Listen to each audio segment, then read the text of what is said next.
नमस्कार दोस्तों, कैसे हैं। 2146वें लेख में 12वें महीने के 7वें दिन प्रथम शनिवार पर आप सभी स्नेहीजनों को नवसारी गुजरात से विश्व सहस्त्र झंडा दिवस की शुभकामना के उपरांत नवसारी गुजरात से जय श्री कृष्ण, जय शनिदेव। माँ का फर्ज और संतान का कर्ज आज का विषय है। इस जीवन में निश्चित रूप से यह अटल सत्य है कि माता पिता का कर्ज हम अपनी चमड़ी उतार कर भी नहीं चुका सकते। आज का लेख इसी विचारधारा पर आधारित है। इस जिसे दो घटनाओं में विभाजित किया है। एक, पुत्र ने अपनी माता को पिता के देहांत के बाद पत्नी के कहने पर वृद्धाश्रम में छोड़ दिया। समय समय पर वह माँ के लिए उपहार और भोजन सामग्री ले जाकर दे आता। इसी प्रकार कई वर्ष बीत गए। एक दिन आश्रम से फ़ोन आया कि आपकी माँ की तबीयत खराब है। बेटा भी भागा भागा माँ के पास गया। देखा तो वास्तव में माँ की तबीयत ज़्यादा ही खराब थी। संक्षेप में गए तो अंतिम अवस्था में थी। माँ ने बोला, बेटा मेरी एक विनती है, जिसे तू पूरा कर दे तो तेरी बहुत मेहरबानी होगी। बेटे ने रोते रोते बोला, माँ बोल, मैं आपके लिए क्या कर सकता हूँ। एक और अन्य घटना है।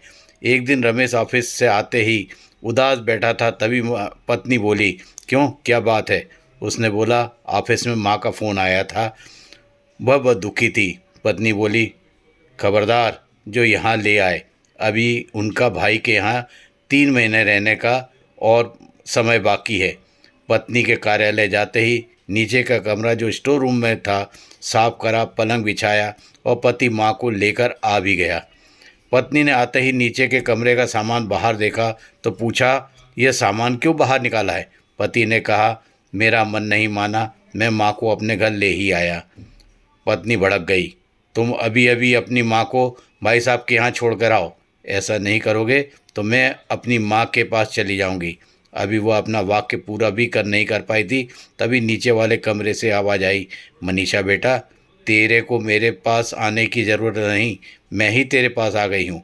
पत्नी ने अपनी माँ की आवाज़ सुन कमरे में दौड़ लगा दी। जाकर देखा तो उसी की माँ बैठी हुई थी। माँ ने जब वास्तविकता समझाई तब पत्नी का शीश शर्म से झुका हुआ था। पति ने पत्नी को समझाते हुए कहा, माँ तो माँ होती है, वह तेरी हो या मेरी माँ ही क्यों ना हो। मनीषा की माँ बोली, बेटा तेरे भाई भाभी मुझे परेशान करते थे, इसीलिए मैंने सवेरे दामाद जी को फ़ोन किया था। वह कितने अच्छे हैं, मुझे तत्काल अपने घर लेके आ गए।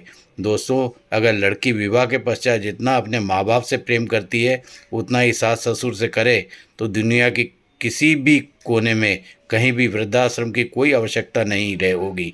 किंतु यहाँ लेख के माध्यम से स्पष्ट कर दूँ, सास ससुर को भी बहू का सम्मान अपने बेटी के जैसे ही करना होगा। शनिवार की शुभकामना के साथ आप सभी स्नेहीजनों को कहना है, शनि प्रकोप से बचने के लिए उपरोक्त घटना जिस भी घर में घटित होती है, फिर चाहे बेटे के कारण हो या बहू के कारण, निश्चित रूप से वह घर शनि प्रकोप से नहीं बच सकता। माता ने वृद्धाश्रम आए बेटे से अंतिम अनुरोध के साथ कहा, बेटा तू इस वृद्धाश्रम में एक फ्रिज जरूर रखवा देना मेरे मरने के बाद। माँ, वह भी इतने वर्षों में तुमने मुझे कभी नहीं कहा, अब अंतिम समय में फ्रिज रखने के लिए क्यों कह रही हो।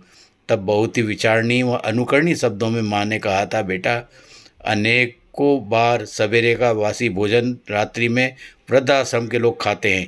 कई बार वह खराब हो जाता है, तब भूखे ही सो जाते हैं। हम लोग तो समझदार थे और अनुभवी थे, इसलिए खराब होने के पूर्व ही उसे समाप्त कर देते थे। किंतु जब तेरा बेटा तुझे यहाँ तेरी पत्नी या तुझे छोड़ने आए, वृद्धाश्रम छोड़ने आएगा, तब मैं भली भांति जानती हूँ तू और तेरी पत्नी दोनों में से कोई भी उसे नहीं खा पाओगे और भूखे भी नहीं रह पाओगे। आप सभी आदर्श संतानों के स्नेही मित्रों को नमन, वंदन, अभिनंदन एवं जय शनिदेव के उपरांत नमस्कार।